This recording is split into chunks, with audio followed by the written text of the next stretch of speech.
पहले तो मैं आपको बताना चाहता हूँ कि मेरा नाम साहिल लोचब है। मैं एक हिंदू परिवार से आता हूँ और जाट कम्युनिटी से आता हूँ। मेरे खिलाफ गलत नैरेटिव ना फैलाया जाए।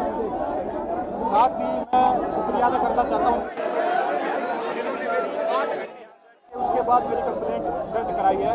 और साथ ही बिना किसी मीडिया कवरेज के भी पिछले 1 महीने से उनकी टीम मेरे टच में थी और लगातार ये भी हर दूसरे कॉल करते और मेरी हेल्थ अपडेट लेते रहते थे। और ये सब बिना किसी मीडिया कवरेज के था, मतलब कोई प्लान नहीं था मीडिया के सामने आने का। लेकिन जब कल परसों मेरी इनसे बात हुई, इनका कॉल आया कि हेल्थ अपडेट क्या है, तो मैंने बताया कि मेरी FIR नहीं लिखी जा रही। तो सडन ही से कल मिलते हैं और कल मैं आपकी FIR करवाने जाऊँगा। तो मैं इनका दिल से धन्यवाद करना चाहता हूँ जितनी इन्होंने मेरी हेल्प करी। और मैं साथ ही भारतीय जनता का धन्यवाद करना चाहता हूँ। जब मैं बेड पे था उन्होंने मेरे लिए दुआई करी कि मैं आज उनके सामने 200 पैलेट्स होने के बाद भी मेरे शरीर में मैं उनके सामने सीधा खड़ा हूँ। और उनकी दुआ के साथ मैं ये भी कहना चाहता हूँ कि मेरी आँख बहुत जल्द आ जाए। मैं भगवान से ऐसी प्रार्थना करूँगा और उनकी दुआ बहुत काम आएगी।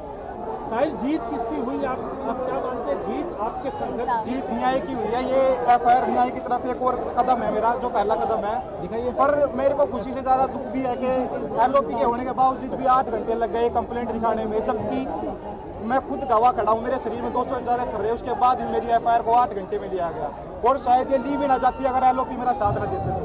14 अगस्त से मैं FIR के लिए घूम रहा हूँ ठीक होने के बावजूद भी, लेकिन 7 से 8 दिन के बाद मेरी FIR ली गई। उम्मीद थी आपकी FIR रजिस्टर्ड होगी जब ये कल बात हुई और आप यहाँ आए सुबह, जो पुलिस ने कहा उसके बाद मेरे को विश्वास था जी LOP आगे तो कंप्लेंट तो होनी है। ये विश्वास भारत के हर छात्र को मैं यही कहना चाहता हूँ कि आपको विश्वास रखना, आपकी आवाज़ को कोई नहीं दबा सकता जब तक ऐसे जननायक भारत में है। तो मैं साथ ही एम्स के डॉक्टर्स का भी धन्यवाद करता हूँ जिन्होंने मेरी बहुत हेल्प करी। अपने जब मैं उनके पास जाता तो मैं आपके साथ अपना पर्सनल जो एक्सपीरियंस शेयर भी करता हूँ कि जब भी मैं उनके पास जाता तो वो कहते कि we are proud of you, जिससे सुन के मेरा हौसला और बढ़ता। तो मैं उनका भी धन्यवाद करता हूँ। जैसे अभी कहा शुरुआत हुई है, ये न्याय का पहला कदम है। केस लॉन्च हुआ है। देखिए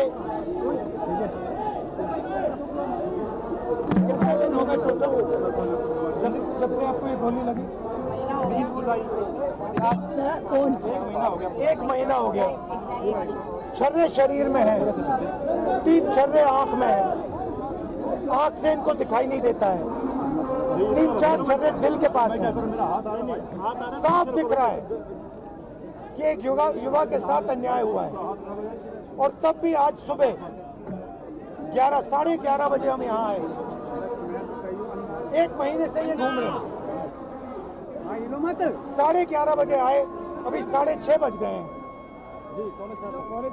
पौने 7 हो गए, तब जाके FIR फाइल की। अब आप इमेजिन कीजिए इस देश में कितने महिलाओं का बलात्कार होता है, रेप होता है, कितने बच्चों को मारा जाता है, कितने लोगों को गोली मारी जाती है, कितने लोगों के शरीर में छर्रे होते हैं।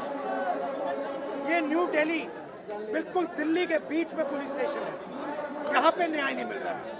अब इमेजिन कीजिए गांव के किसी पुलिस स्टेशन में या छोटे से शहर के किसी पुलिस स्टेशन में क्या होता है। हमने यहाँ पे कोई गलत काम नहीं किया है। हमने सिर्फ एक हिंदुस्तान के नागरिक के लिए, उसकी माँ के लिए, उसके पिता के लिए न्याय मांगा है और उसके लिए 8 घंटे लग गए। और फाइनल, बड़ी इंटरेस्टिंग बात, फाइनल परमिशन फाइनल होके होम सेक्रेटरी और अमित शाह जी को देना पड़ा, तब इन्होंने जाके फाइनल FIR दिया है। तो आप समझ जाइए FIR रोक कौन रहा था। ये बेचारे जो पुलिस वाले हैं, ये चाहते थे FIR करना, वो वाले भी चाहते थे FIR करना, बट ऊपर से न्याय की ब्रेक लगी हुई है। धन्यवाद। मैं सर का धन्यवाद करना चाहूँगी जो इन्होंने हमारी इतनी मदद करी। हमें 8 घंटे से यहाँ बिठा रखा। ये नहीं होता तो हमारे को तो भगा ही देते। ये गए थे हमारे साथ, इन्होंने काम किया है, इन्होंने करा। 14 तारीख से घूम रहे हैं हम। 14 तारीख को हमारे को 4 थानों में हटाया, फिर क्राइम ब्रांच में भेजा। ये हमारे साथ थे जब भी हमारी FIR नहीं लिखी गई थी। आज ये आए हैं तो